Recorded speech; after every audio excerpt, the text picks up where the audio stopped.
Olá pessoal, tudo bem? Professor Eduardo falando. A gente vai começar um novo projeto com vocês, que é a resolução de exercícios, tá? Mas na verdade é um exercíciozinho só. Então a gente vai fazer um vídeo bem curtinho, de 5 minutos mais ou menos, tá? Resolvendo um exercício de determinada parte da matéria. Isso a gente vai fazer para ver se dá uma melhorada nessas notas de vocês aí, tá certo?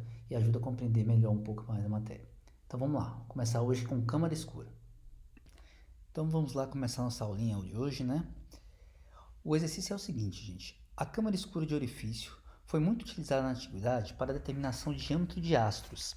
As relações de proporcionalidade existentes na câmara podem ser usadas para determinar a altura de objetos e o seu princípio de funcionamento levou à invenção da máquina fotográfica. A seguir temos 3 alternativas a respeito dos princípios relacionados à câmara escura. Primeira, as relações de proporcionalidade citadas acima só existem pois o Sol está muito distante da Terra. Caso essa distância fosse bem menor, essas relações não existiriam. 2. As imagens formadas no fundo da câmara são sempre menores que o objeto. E 3. As imagens formadas no fundo da câmara, vistas pela parte interna da câmara, são enantiomorfas, como as produzidas por espelhos planos. Analisando as afirmações acima, podemos dizer que são corretas somente as afirmativas 1 e 2, somente 2 e 3, somente 3, todas as alternativas ou nenhuma delas. Então vamos lá. A primeira afirmativa, que pergunta se as relações de proporcionalidade citadas acima só existem porque o Sol está muito distante da Terra, caso essa distância fosse bem menor, essas relações não existiriam. Será que isso aí é verdadeiro ou falso, Então vamos pensar aqui, o Sol está aqui e a Terra está muito distante do Sol, tá? Muito distante. Tanto é que a luz que vem do Sol demora mais de 8 minutos para chegar até a Terra. Então essa distância é muito grande. E o Sol joga luz para todas as direções, gente. Em uma dessas direções aí, os raios provenientes do Sol vão acabar atingindo a Terra. E aí que mora o detalhe desse exercício, A gente usa esse fato do Sol estar muito distante da Terra para mostrar que somente os raios que estivessem todos eles praticamente na mesma direção chegariam até a Terra, Então se a gente, por exemplo, der um zoom até aqui, nesse ponto, a gente pode ampliar essa imagem, mostrando que nesse lugar aí, os raios chegariam praticamente paralelos, vindos da mesma direção.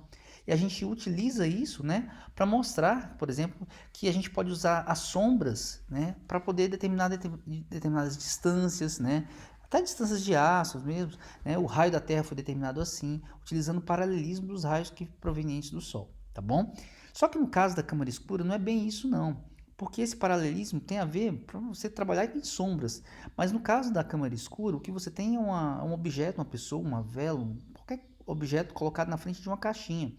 E a luz que vem do Sol, ela atinge o objeto, tudo bem, Porém, é o objeto que vai mandar luz para a caixa. Então, independe do Sol estar perto da Terra ou distante da Terra, a luz que sai do objeto vai ter que entrar no furinho da caixa e são esses ângulos provenientes do objeto que vão fazer a diferença, não os raios provenientes do Sol que vão penetrar na caixa, tá bom? Então a gente vai lá usar I sobre O igual a DI sobre DO para determinar o tamanho da imagem, a distância que o objeto está da caixa e tudo mais, porém, sem que isso dependa da distância do Sol até a Terra, tá bom?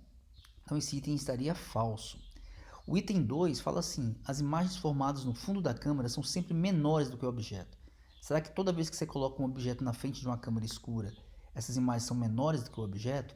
Então vamos ver, olha só, quando você coloca um objeto, no caso a pessoa que eu representei aí, na frente de uma câmera que tem um orifíciozinho, a luz que sai dos pontos mais altos e do ponto mais baixo dessa pessoa, lembra, a pessoa não vai emitir luz, ela vai refletir a luz do Sol que bate nela, cada ponto dela joga luz para todos os lados, então você vai pegar aí, estou representando só 2 desses raios, um raio que sai do ponto mais alto lá e que atinge o furinho, e um raio que sai do ponto mais baixo da pessoa e que atinge o furinho, tá bom?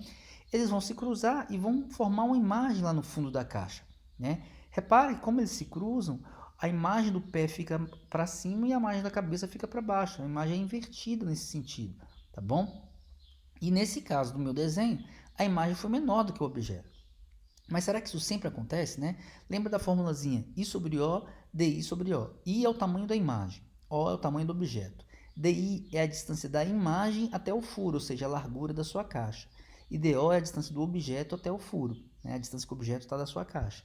Então, se você passar o O para o outro lado, lá ficaria O vezes DI sobre DO.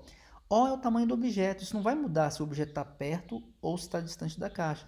essa altura aí do objeto é constante. O DI também não vai mudar, que é a largura da sua caixa, né? Então fica só I e DO podendo variar. E aí, nesse caso, como esse ODI é constante, se você diminui o DO, ou seja, chega a pessoa mais próximo da caixa, né? O que vai acontecer com o I? O valor de I aumenta, ou seja, a imagem vai aumentar. A gente pode ver isso da seguinte maneira: se eu chegar a esse objeto próximo da caixa, sem mexer na caixa, né? Então, vamos eliminar esses raiozinhos que estavam vindo. A pessoa agora passa a emitir luz naquela direção, né? Então, os raios para penetrar no buraquinho lá da caixa fariam esse cruzamento. E dependendo da dimensão da caixa, você sim poderia ter uma imagem que é maior do que o objeto. Basta que a caixa permita que você tenha esse tipo de visualização. Então, as imagens formadas no fundo da câmera são sempre menores que o objeto? Não, isso é falso. Elas podem até ser maiores do que o objeto, tá? As imagens formadas no fundo da câmera, vistas pela parte interna da câmera, são enantiomorfas, como as produzidas por espelhos planos. Ou seja, se você botar sua cabeça dentro da caixa lá da câmera escura, você veria uma imagem enantiomorfa, igual a gente vê quando se olha no espelho, né? Então, por exemplo, tem aqui a pessoa, tá aqui a caixa com orifício, eu vou ampliar um pouquinho mais, né?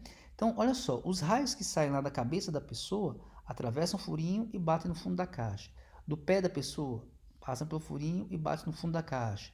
Da mão direita, vai lá, da mão esquerda, eles se cruzam e atingem do lado de cá. Então você acaba tendo a formação da sua imagem totalmente invertida, né? Para quem está vendo de dentro ali, a parte de cima do objeto, que é a cabeça, fica embaixo. A parte de baixo, que seriam os pés, está em cima. A mão direita, se você reparar pelo raio azul aí, ele se cruza com o vermelhinho lá. Então a mão direita fica do lado de lá, lado esquerdo, né? E a mão esquerda fica do lado direito. Ou seja, você inverte tanto esquerda como direita, como a parte de baixo com a de cima. As imagens enantiomorfas que a gente vê no nosso espelho, ela inverte direita com esquerda, mas não inverte a parte de baixo com a de cima.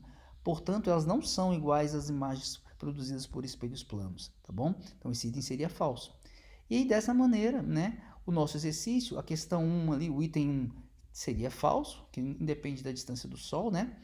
O item 2, as imagens não são sempre menores, né? Elas podem ser maiores, também falso. E o item 3, quem olha pela parte interna não vê imagens enantiomorfas, também estaria falso.